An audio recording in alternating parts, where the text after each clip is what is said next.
This object is a pur. It is a replica of a pur, meaning a lottery. This is found in the Yale University Museum Library, and this is a 3D printer replica of what is found in the Yale University Library. And it is a pur, which is a Persian lottery.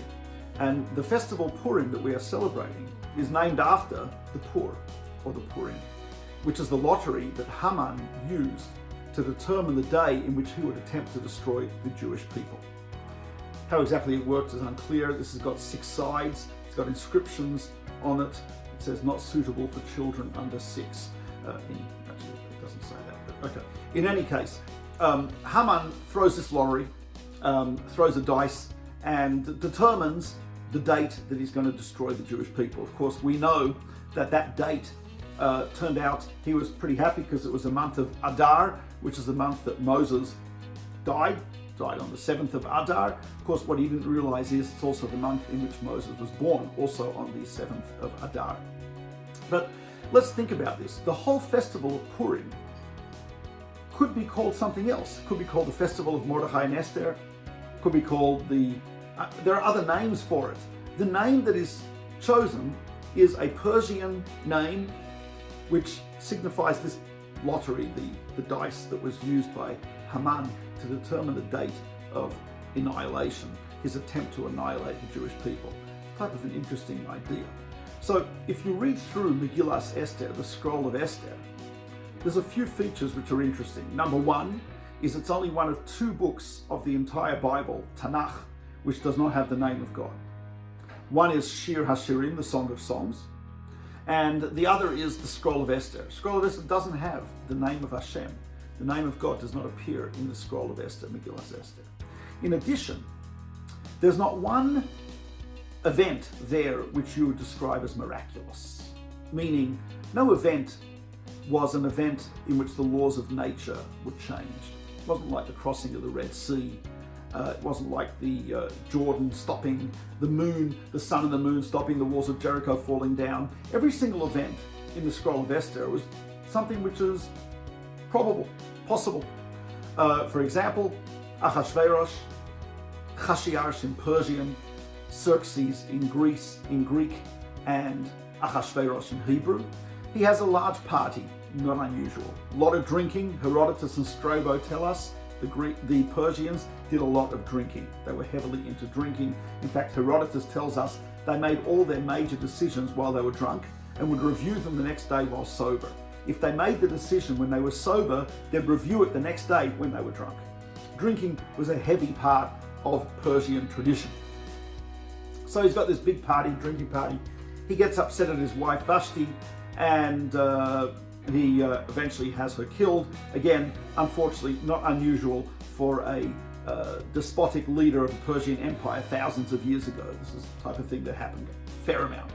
He then decides to choose a new wife, and he chooses Esther, who is Jewish, and she is told by Mordechai not to reveal her nationality, not to reveal her ethnicity or her religion.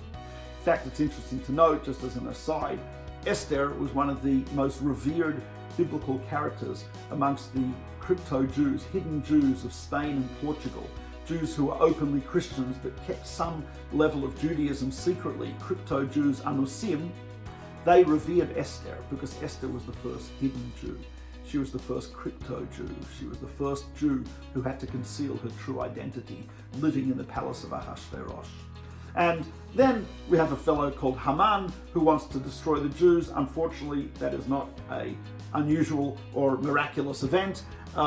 Mordechai is someone who is respected by the king, and the king feels he owes him because Mordechai is a loyal person. Nothing miraculous there. Every single event in the Scroll of Esther, if you'd roll a dice and I would ask you, what's the chances of this happening? You'd say, I don't know, 1 in 10, 1 in 6, etc. So every single event is possible, not highly improbable. But let me ask you a little probability question. If you roll a dice, what's the chance of getting a 6? Answer is 1 in 6. Let's say you roll it and you get a 6. And then what's the chance of getting a 6 a second time?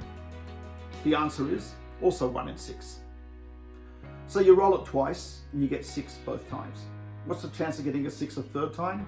Answer, 1 in 6.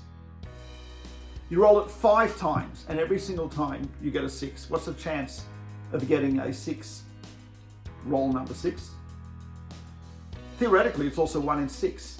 But I think most of us, if we were playing a game of chance with someone and they rolled the dice and 6 times in a row they got 6, I would not just calmly sit down and say, okay, 1 in 6 chance. I would say, you are playing with a loaded dice. You are cheating. And indeed, that's one of the lessons of the Scroll of Esther, that God is playing with a loaded dice. The miracle is not the changing of the laws of nature.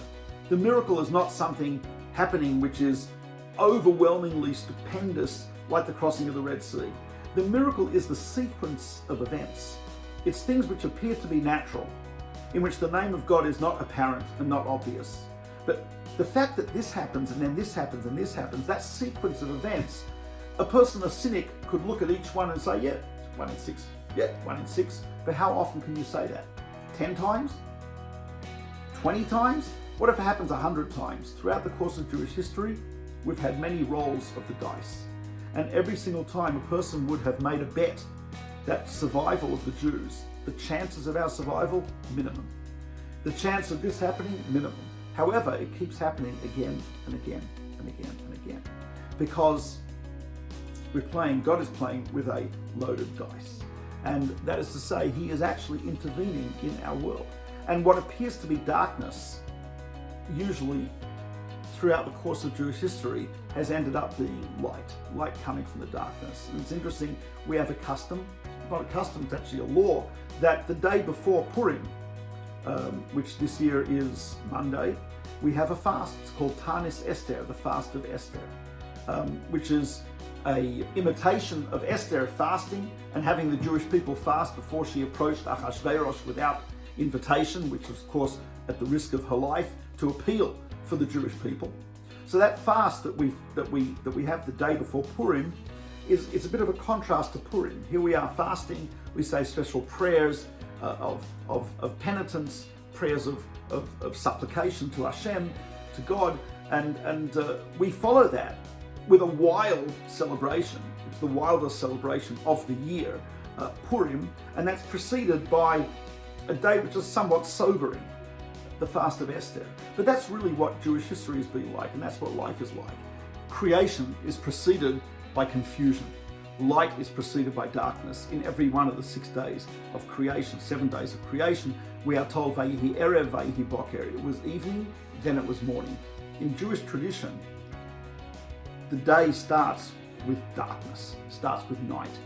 Night is the beginning of the period that we call a day. And then morning comes after the darkness. Light comes after the darkness. The same is true with Purim.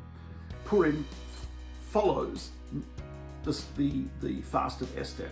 Fast of Esther, the sober reflection and attempt to do tshuva, to repent, and the prayers that the Jews offered at that time back in Persia, and that is followed by the incredible celebration of Purim. And really, all of Jewish history has been one long Megillas Esther, Scroll of Esther, in which events that are improbable continue to happen. Is it probable that a people would return to their land after 2,000 years of exile? No. Is it probable that a language that was only used in prayer should now be a language in which scientific papers are published on a regular basis, in which a government and an army is run, in which a health system is run, in which medical textbooks are being written, in which philosophy is being, in which people are studying Torah to communicating in Hebrew? Highly improbable, but it happened. There was darkness beforehand, but there was light afterwards. Is it probable that Jews from all over the world should be able to visit Jerusalem, to stay in Jerusalem, to learn Torah in the city of Yerushalayim? Highly improbable. Is it probable that a Jew who was never exposed to Judaism would somehow come at a certain point in life to want to be interested and to study and to learn about Judaism? Improbable, but it happens. It's the roll of the dice, the roll of the poor, which happens. again and again and again throughout Jewish history, and also happens in our lives. And that's, I think, what the lesson of Tanis Esther, the fast of Esther before Purim, teaches us. That in the darkness, we don't see the hidden hand of God, but the morning, the day after, the daybreak, the light will come eventually. And the Golda Meir, one of the prime ministers of the state of Israel, not a religious woman, but she once said that Jews don't have the luxury of being pessimists. And the truth is, if we look through Jewish history, if we'd be pessimists, we wouldn't be around. But we are optimists, but our optimism is not based on some illusion. It is not based on smoking something. Our optimism is based on a belief that God's hand is behind everything, that God's involved in history. The dice is a loaded dice, and that when we throw that dice, it will land in a way that is going to work out well, ultimately, for the Jewish people. And hence the festival is called Purim, Al Shem HaPur. It's called Purim because of that lottery. And by lottery, it doesn't just mean the little cube that the Persians used to predict the future, etc., but refers to the lottery that appears to be randomness, appears to be probability, appears to be statistics. But the Jewish people don't follow statistical probability. The Jewish people don't follow probability at all. What happens is always the improbable, and that the most improbable thing is not only the survival of the Jewish people, but the thriving of the Jewish people, the rebirth of the Jewish people, and eventually the redemption of the Jewish people in the future. So that's at least one of the lessons of Purim, and maybe that's one of the reasons we drink a little more than we normally would.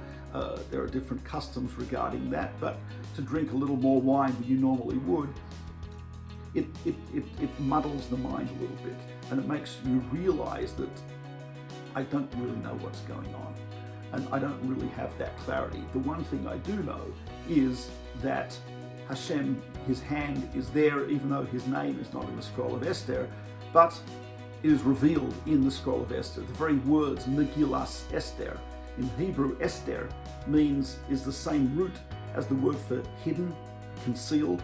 Megillah, scroll, is the same root as the Hebrew word for legalot, which means to reveal. So Megillat Esther means that which reveals the hidden. And it means the scroll of Esther, but it also means that which reveals the hidden hand of God, the hidden spark of redemption, which is there anyway, but has to be revealed, and the plan of God behind the apparent randomness of the Pur and of the Purim. Have a fantastic Purim, Freilichen Purim, Simchas Purim, and we'll see you again.